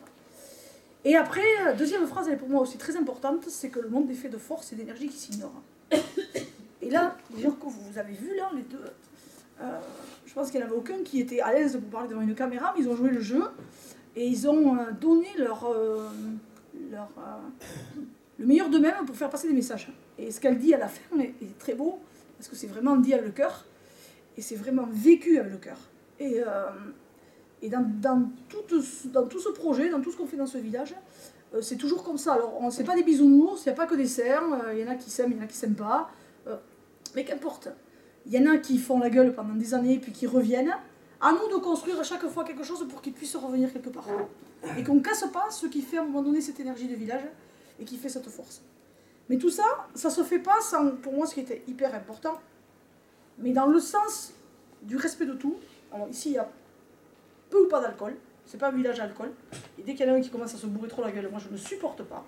Donc là, c'est vraiment pas ici que vous allez trouver voilà, le cubi de bière qui tourne. Voilà. Parce que pour moi, c'est pas ça, faire la fête. Par contre, mais ça c'est personnel, mais je pense qu'on est surtout complètement con quand on a trop bu, donc ça les gens ne mesurent pas assez.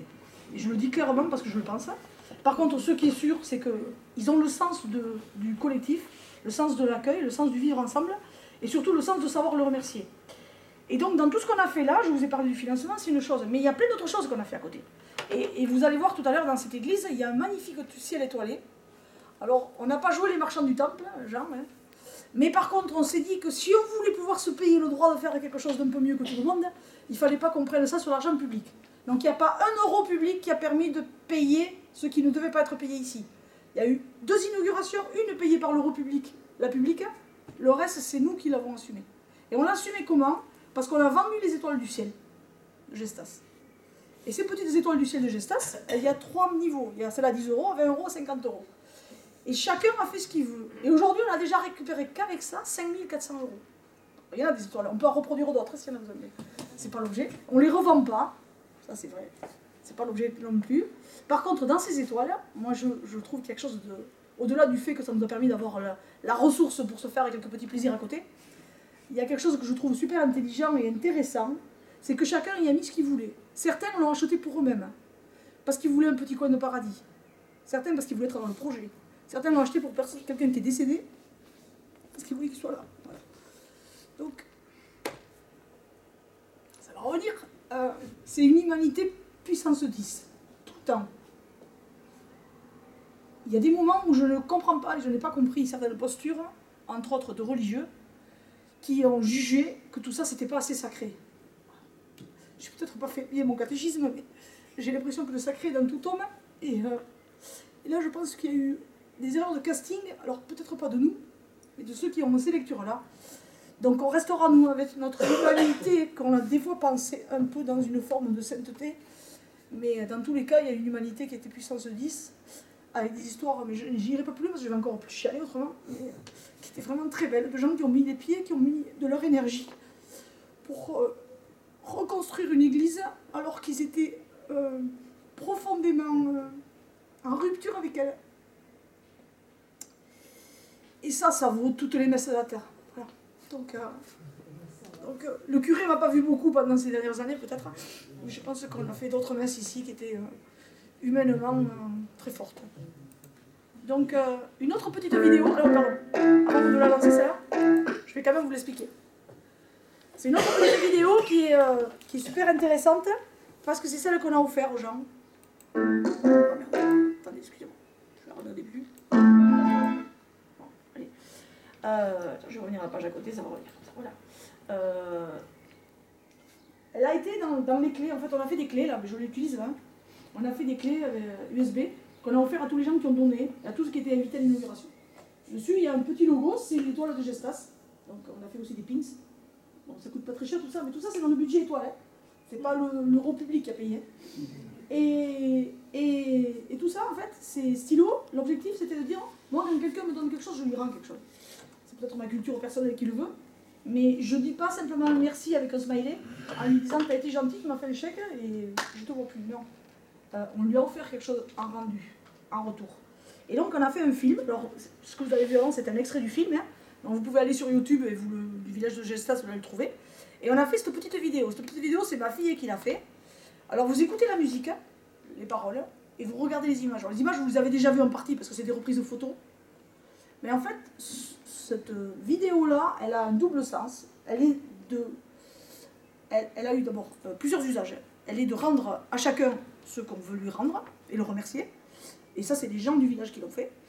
Elle a eu comme avantage d'attacher et de sensibiliser des financeurs, et entre autres la Fondation de France, qui a trouvé qu'effectivement, ils devaient s'inscrire dans cette histoire, alors qu'ils sont arrivés après que le projet soit fini quand même, ce qui n'est pas normal chez eux. Et elle a une qualité première, c'est qu'elle a... je ne veux pas employer le mot qu'il ne faut pas, poser des choses dans leur rapport dans la population de Gestas. C'est-à-dire il y a ceux qui étaient dans le projet, il y a ceux qui n'y étaient pas. Il y a des messages là-dedans.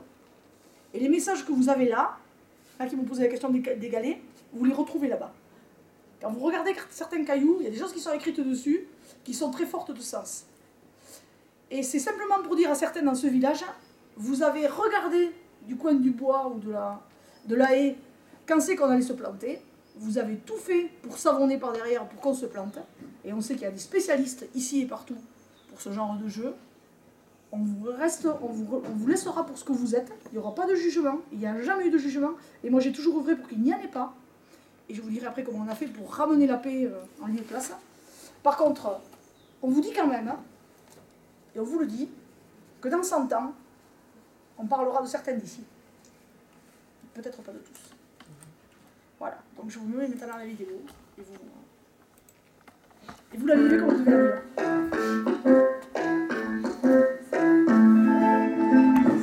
Toi et moi, qu'on soit vivants.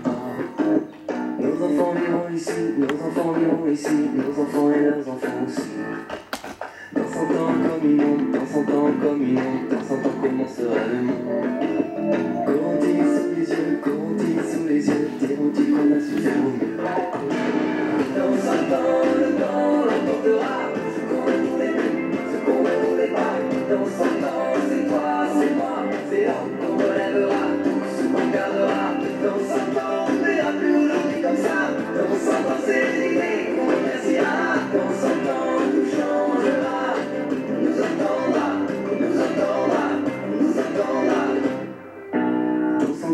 quelle image, dans 100 ans, quelle image, dans 100 ans, on tournera la page. Oh bien nous les bons mots, oh bien nous les bons mots, oh bien nous su faire les choix qu'il faut. Dans 100 ans, le cœur léger, dans 100 ans, le cœur léger, j'espère que ce qu'on aura laissé sera beau, sera fort, de l'audace, de l'effort, qui ne diront pas qu'on a eu tort. Dans 100 ans, le temps le portera, ce qu'on ne voulait plus, ce qu'on ne voulait pas. Dans 100 ans, c'est toi, c'est moi, c'est l'homme qu'on relèvera, tout ce qu'on gardera. Dans 100 ans, on ne verra plus aujourd'hui comme ça. Dans 100 ans, c'est les idées qu'on remerciera. Dans 100 ans, tout changera. On nous entendra, on nous attendra, on nous attendra. Dans 100 ans, hommes et femmes, dans 100 ans, hommes et femmes, vivront-ils la joie ou le drame? À présent, notre histoire, à présent, notre histoire, c'est donner tout ce qu'on a, comme on devient ce que l'on croit.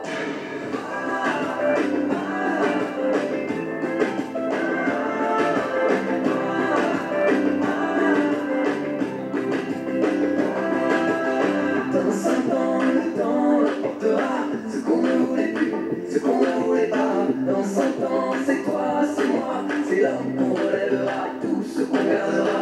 Dans 100 ans, on ne verra plus aujourd'hui comme ça. Dans 100 ans, c'est les idées qu'on remerciera. Dans 100 ans, tout changera.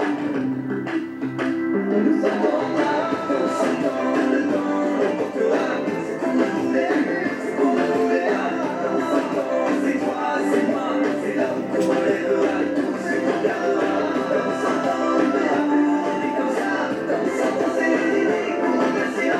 Dans 100 ans, tout changera.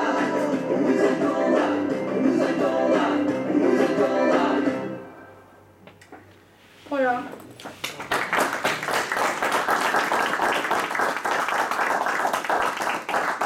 Je vais vous dire comme je dis chaque fois, parce que je le pense foncièrement, c'est eux que vous remerciez. Parce que voilà. Oh putain, on va y arriver. Hein. Ce collectif, il est fort. Il y en a qui sont plus là. Bon, allez. Pour continuer dans la prose et expliquer le pourquoi et comment les choses se passent, voilà, je vous ai dit, on n'est pas des bisounours, ça s'est pas fait sans tension, tout est vécu au quotidien. Par contre, ma priorité à moi, clairement, ça a été de ne jamais accorder plus d'intérêt, je vous l'ai dit, aux gens qui tirent au négatif, ça c'est sûr. Même je peux être assez intransigeante là-dessus, mais je ne jugerai pas, et je ne les juge pas, et par contre je ferai tout, parce que j'aime un peu la stratégie, j'aime le jeu, pour les ramener dans le jeu. Et on a deux valeurs ici fortes, c'est le travail et le jeu. Et dans tout ce que l'on a fait à travers, à tout, il y a toujours du jeu, il y a toujours du travail. Donc on a lancé ici par exemple des après-midi intergénération, où la salle est ouverte, où les gens peuvent venir jouer. On a une ludothèque fournie pour tous les niveaux. On a derrière ce projet-là, parce qu'il y en a qui effectivement, mais voilà, ils ont de l'ego, ils ont de l'amour propre, et ils ont mal vécu le fait de ne pas avoir gagné le jeu, hein, parce que ça s'est fait. Et bien tant pis, c'est pas grave. On a rouvert les portes. Il y a le Covid qui est passé par là. Donc il y a eu deux choses. Hein. Il y a eu, chaque année on faisait un repas pour les vœux. Là on a fait une lettre et on a offert un cadeau à chacun. Alors là, le cadeau, c'est des roses trémières. C'est pour faire fleurir les fleurs de l'avenir. Voilà. Alors on va voir, ça met 2 ans les fleurs à pousser. Donc on va voir cette année où c'est qu'elles ont fleuri. Peut-être pas partout, mais c'est pas grave. On va les replanter là où elles n'ont pas été. Et on va arriver à avancer. Et puis, il y avait toujours une fête au mois d'août, et puis bon, voilà, alors d'autres problèmes aussi de personnes ont fait que l'association qui s'occupait de la fête, voilà, s'est plantée, donc du coup, il n'y avait plus personne pour animer. Et là, la mairie a repris la main, et elle a dit, le repas, il aura lieu, et on fera quelque chose qui réunira le village, parce que c'est là où on a le plus de monde. Et on a lancé un tournoi de pétanque. Alors on a vu, bon, il n'y a rien de nouveau. Par contre, nous, on fait ça à la soudotine, comme on fait quand on joue à la pelote, c'est-à-dire on fait des poules tous les soirs. Et donc ça a duré 3 semaines, parce qu'on avait 21 équipes dans le village. Donc 42 joueurs, vous voyez la population qu'il y a. Moi j'étais bouche-trou, j'ai fait une partie d'enfer, où j'ai jeté les billes, enfin les boules, pardon, les unes après les autres. Il faut savoir jouer de la dérision. C'est-à-dire que là il y a celui qui va dire, voyons qu'est-ce qu'elle va faire. Mais non, mais tu vas pas me prendre à ce jeu-là, je te les envoie les boules. J'ai fait mon tir, c'est bon, j'ai joué, allez hop, au suivant. Voilà, donc du coup, Bon, ben là, tu les prends de court parce qu'en fait, il n'y a pas de jugement. T'es pas bon ni mauvais, t'es hors jeu. Voilà. Et l'objectif, moi, c'était pas d'être dans le jeu là, c'était d'être dans l'organisation. Et tout le temps, alors peut-être j'ai un cerveau qui est limité parce qu'il y a un trou dedans, mais par contre, je pense qu'ils ont un peu boosté le reste, je ne lâche jamais sur voir à quel endroit on va jouer l'équilibre pour que l'équilibre soit le jeu et pas ailleurs. Et bien au-delà de ce que pensent certains, je suis capable d'analyser mais très profondément les choses et de ne rien exprimer. Alors il y a des moments où mes yeux parlent pour moi, je sais ça j'y peux rien, c'est comme ça. Mais l'attention elle est dedans, elle est gardée, et heureusement, parce qu'il y en a certains, des fois il y en a certains qui disent Claverie sort de ce corps. Ceux qui connaissent les Claveries, ils diraient, il y en a certains qui auraient été défenestrés depuis bien longtemps, mais zen attitude, on reste autrement. Voilà. Donc la pétanque, très bien. Et ensuite, on a aussi construit, toujours dans les journées citoyennes, des outils pour chacun. Et ça, c'est une valeur forte chez nous. Il faut que chaque fois, dans tout ce que l'on fait, celui qui n'est pas rentré dans le jeu, il puisse rentrer dans le jeu, ou dans la construction. Et après, il y a l'autre valeur, c'est le travail. Moi, je ne peux pas entendre qu'on ait des exigences sans avoir donné. Ça, c'est personnel, c'est mon éducation. Mais au-delà de ça, comment peut-on demander quelque chose quand on n'est pas capable de le faire soi-même? Comment peut-on demander à autrui ce que soi-même on ne veut pas faire? Donc dans les journées citoyennes, chacun a pris conscience qu'il avait un caniveau devant chez lui, qu'il avait un regard à nettoyer, que si c'était pas fait, que la pluie arrivait, eh bien dommage, mais ça allait tomber chez lui. Et que si ça tombait chez lui, eh bien on allait tous prendre les balais pour aller nettoyer chez lui, parce que ça a été inondé. Voilà. Donc à un moment donné, chacun a pris sa part de responsabilité. Alors, il y a ceux qui le font avant, il y a ceux qui arrivent avec un balai de 20 cm et qui vont nettoyer devant leur porte, juste ce jour-là. Voilà. Mais c'est pas grave. Il y en a un, il me taille des haies tout le temps, alors qu'en fait, les haies sont déjà taillées. Il retaille les haies. Donc du coup, tu te dis, il va me refaire le coup de la haie à tailler, donc je le pose à l'endroit où ça a du sens de tailler la haie. Et tu vas pas commencer à lui dire, non, tu veux me faire autre chose aujourd'hui. Il y en a dans l'organisation qui m'ont dit, non, mais c'est mal organisé, il faut qu'il y ait des choses, qu'un tel il soit responsable de... Oui, il n'y a pas de souci. Open. C'est pas toi qui décides. On y va. Il faut que chacun trouve sa place, tout le temps. Et que tu le respectes pour ça. Bien sûr, après, il y a toujours une bouffe. Hein. Ça fait partie du jeu. Donc on a toujours, et encore, même quand on a passé des événements comme ça qui ont quand même marqué, parce qu'il y a eu aussi des moments de conflit, je ne veux pas vous le cacher, qu'on a géré, on a vraiment géré.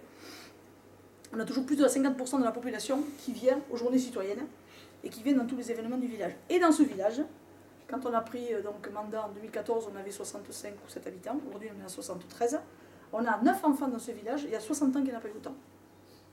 Et juste pour vous donner une anecdote, toutes les maisons sont vendues, les gens sont plutôt sur des maisons non pas secondaires, mais plutôt des gens qui viennent vivre ici. Alors il y a eu de la mobilité, comme partout. Par contre, à travers ces journées citoyennes, j'ai passé toutes les portes. Dès que quelqu'un arrive, il est invité à venir travailler avec nous. De suite. Mais je vais chez lui. Je rentre dans son univers et je l'invite à venir. Il y a des gens qui ont acheté une maison à 650 000 € sur Internet dans le temps du Covid. Ils ont regardé tous les films de Gestas. Tous. Quand ils sont arrivés, mais d'ailleurs, la malle, c'est la sienne, ses parents lui ont offert un jeu de pétanque parce qu'il allait arriver en France. Donc en France, on joue à la pétanque. Puis il se trouve qu'il arrive en France et on joue à la pétanque. Donc ça a été un vrai plaisir pour eux d'être là. Ils sont là depuis l'été dernier. Quand vous parlez avec eux, on a l'impression qu'ils sont à Gestas depuis 20 ans. Ils vivent avec les gens de Gestas comme si c'était là de toujours à jamais. Voilà. Et c'est ça, et c'est là, je me dis, ça ne dure qu'un instant. Mais cet instant-là, on leur fait vivre ensemble. Et ils ont, comme un bon paysan qui se respecte, ils ont sorti une petite radicelle, là, qui a commencé à se prendre. Alors, elle va prendre profondément ou pas, selon. Par contre, il y en a qui n'adhèrent jamais et qui posent pas la radicelle. C'est ceux qui vous mettent des murs tout autour des maisons, qui ferment, qui ouvrent quand vous venez, mais qui derrière referment aussi vite. Vous ne les empêcherez pas de faire ça. Par contre, offrez-leur la possibilité de revenir dans votre vie à un moment donné, et non pas, comme on disait avant, à comprendre comment il faut qu'ils s'intègrent là, comprenons pourquoi ils ne se sont pas intégrés, et offrons autre chose. Et donc maintenant, on offre encore autre chose, et chaque fois, c'est des projets différents. Et donc, vous avez vu des galets, là, hein, qui m'ont demandé qu'est-ce que c'est ça. Eh bien, le confinement, chez tout le monde, ça a éloigné les gens. Alors, je vous rappelle quand même que le chantier de l'église s'est fait pour une partie pendant le Covid. Tout le monde a joué le jeu de garder les distances, de se désinfecter, de travailler. C'était quelque chose d'hyper important pour nous, et on l'a toujours dit, parce qu'on a quand même une population qui n'est pas hyper jeune, et on ne voulait pas que quelqu'un soit flingué par le Covid pendant ce temps-là, qui était la première phase. Quand on a fait l'inauguration ici, on a reçu plus de 500 personnes en septembre 2020, avant le reconfinement. C'était la première organisation festive qu'il y avait sur le territoire. Alors bien sûr, il y en a qui se sont dit, ils sont complètement tarés quoi, de faire ça. Il y a ceux qui lui ont dit, mais heureusement qu'on l'a fait. On a réouvert pour la journée du patrimoine. On a eu du monde, mais tout était régenté. Et les mesures barrières ont vraiment trouvé son sens là. Et on est très heureux de dire qu'il n'y a pas eu un cas Covid à Gestas. Alors le seul qu'il y avait, en fait, il s'était chopé ailleurs, et c'est des gens qui n'avaient jamais travaillé pendant le chantier. Donc, alors là, moi j'avais la conscience tranquille. Hein. Franchement, c'était pas chez nous qui l'avait attrapé, ça c'est clair.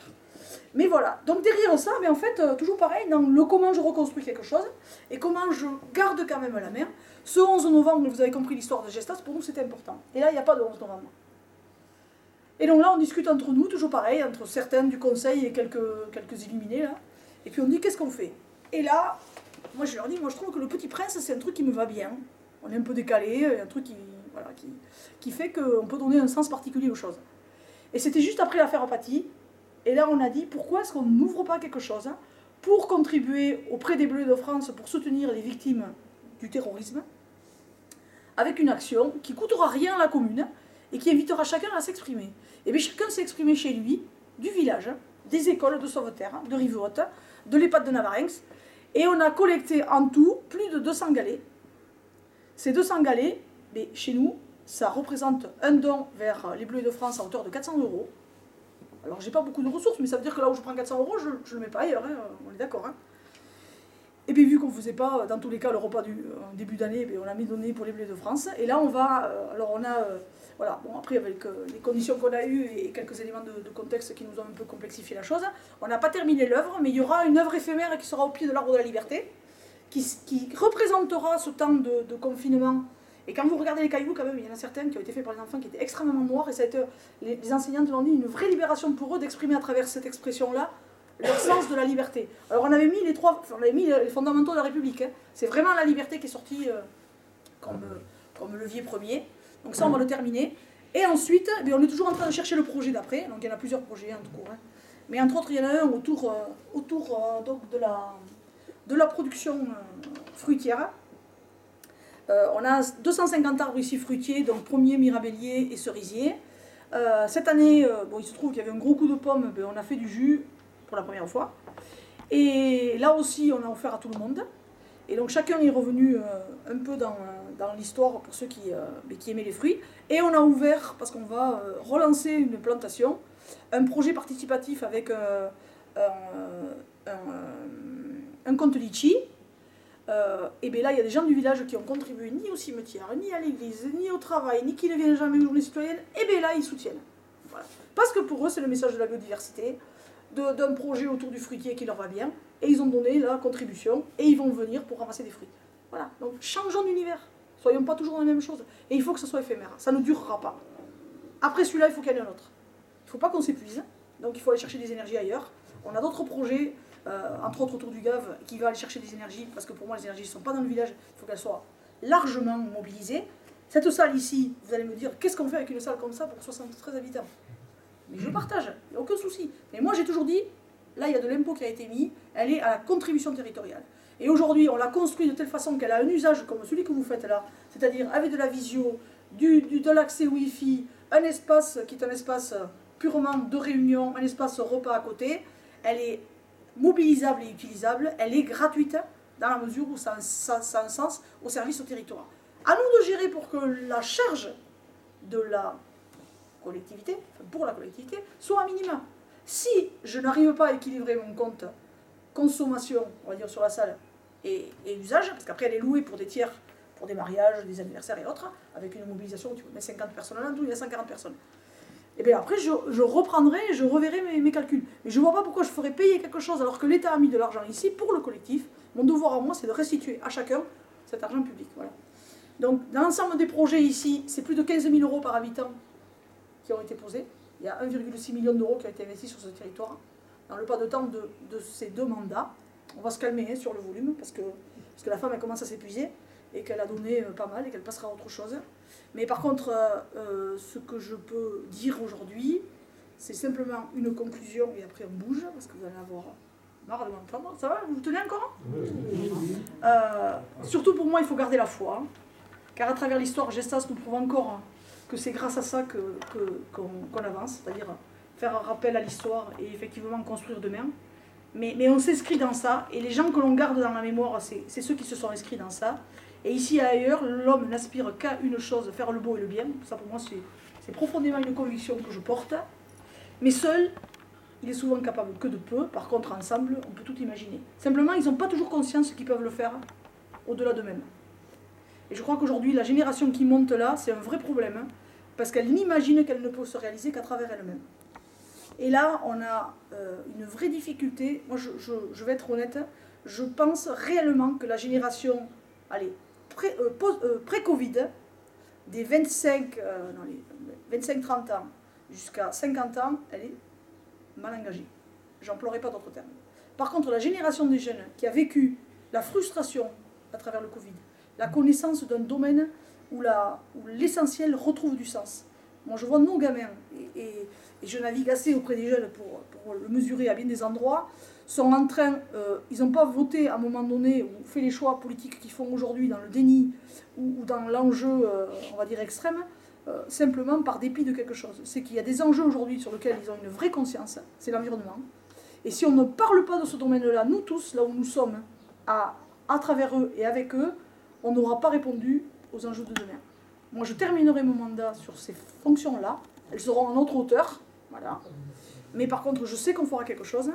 Et pour terminer juste, je vous ai dit qu'à Gestas, tout finissait par des bons temps, donc entre autres par du chant. Et dans cette église, comme dans bien d'autres, on a essayé d'être effectivement dans un projet où le respect réciproque nous a permis beaucoup, que l'impossible devienne possible, ça je pense que c'est réellement le cas. Mais le respect réciproque, il faut mettre le mouchoir sur plein de choses, ça c'est sûr. Et aujourd'hui, au-delà de ça, qu'est-ce qui gagne à la fin et qu'est-ce que l'on gardera? C'est ce qui aura été positif, tout le reste on oublie. Donc, comme le dit Louzoum dans son mot d'introduction, vivons l'instant présent mais vivons le bien. Donc on reçoit des Basques, on reçoit des Béarnais, on est hyper ouvert. Hein. Donc si vous avez envie de venir vous lâcher à Gestas et faire vivre le pays avec nous, surtout n'hésitez pas. On est toujours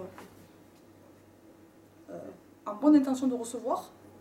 Il y a ceux que vous donnez, mais il y a ceux que vous donnez, qu'on donne nous après, et ça je ne vous dis pas ce qu'ils ont reçu.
Chose quand même, c'est que dans les, je vous ai parlé des vœux de l'an dernier, mais là vous avez les vœux de cette année. Alors ça fait un peu réchauffer parce qu'on n'est plus en janvier, mais on va vous faire un petit cadeau à ceux qui en veulent parce que j'ai du stock. Donc en fait on a fait un calendrier cette année pour les vœux, et le calendrier, Bon, c'est très moraliste notre truc, hein, au final, quand on regarde quand même, parce que chaque fois il y a des petits messages. Hein. Donc il est construit autour de la photo, parce qu'en fait on a une collection de photos qui est assez intéressante, c'est que des choses de Gestas, des événements, des lieux de Gestas, des choses qu'on a construites ensemble en général. Et il y a toujours, à côté on a mis, pour chaque mois, un dicton. C'est un dicton sous le thème qui est écrit, donc en français, hein, sous le thème. Et voilà, je vous ai tout dit quand je vous ai dit ça. Donc on n'est pas professoral, on n'est pas moraliste, mais on ramène chacun à un moment donné à des valeurs communes. Et si on ne rappelle pas ça tout le temps, je pense que l'adhésion et l'histoire d'un village, on ne la construit pas. Voilà. Donc je ne sais pas si j'ai répondu à votre thématique, mais j'ai essayé du moins, et je peux vous dire que c'était un vrai plaisir de vous recevoir. A fortiori, je vous ai dit, parce que, voilà, parce que mon ADN, elle est un peu chez vous, et elle est surtout auprès de gens. Et puis j'espère qu'on reviendra un jour.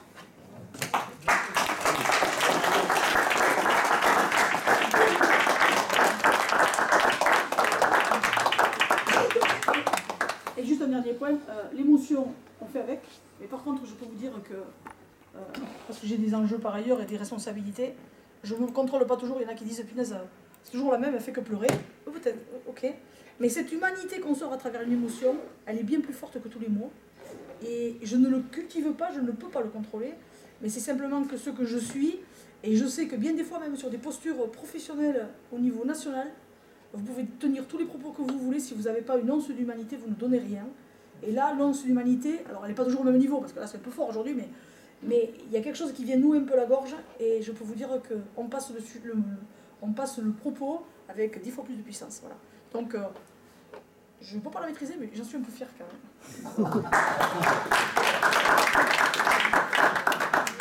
Donc du coup, je vous invite à aller visiter l'église, mais on va discuter d'abord. Vas-y, vas-y. Dis-moi une